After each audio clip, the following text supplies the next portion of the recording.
Крымско-татарский театр отмечает столетие, хотя впервые о существовании профессионального сценического искусства крымских татар упоминал еще во второй половине 17 века известный путешественник Эвлия Челеби.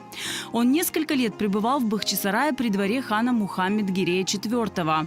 В его записях подробно описаны представления придворных артистов, которые они давали по вечерам в священный месяц Рамазан. Yüzyıllık bu böyle bir resmi rakam. Hakikaten bizim tarihimiz, tiyatro tarihimiz pek kadimi zamanlardan başlandı. Ve biz bugün böyle bir kısadan bu uzun yolunu bakamız.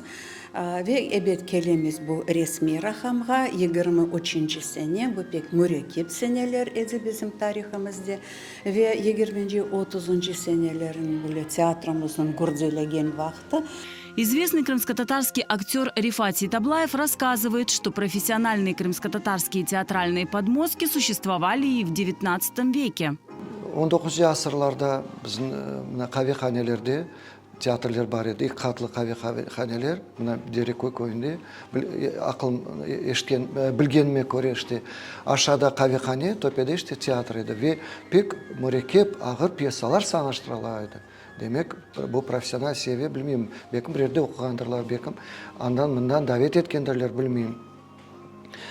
İnkılaptan aldın, bizim kadın kızlar tiyatrı var idi. Ayşe Тайганская рehberlik etkiydi. Официально Национальный театр начал свою работу в 1923 году. Решением Третьего съезда Советов Крымской автономной республики был открыт Крымский государственный татарский театр, который располагался в здании нынешнего Русского драматического театра в Акмезджите. Во время депортации крымских татар прекратил свое существование, а в 1989 году вновь открыл свои двери легендарной постановкой «Арзы кыз».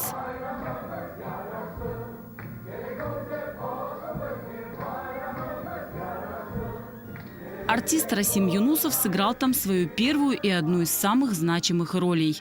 Tarihimizde her vakit insan geçmişini bilmek gerek. Geçmiş olmasa ona olacağı olmaz.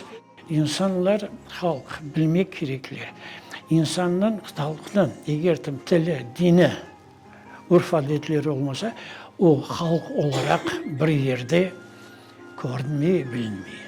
Встреча с известными крымско-татарскими актерами прошла познавательно и интересно. Гости узнали много нового о крымско-татарском театре, который спустя столетия продолжает развиваться.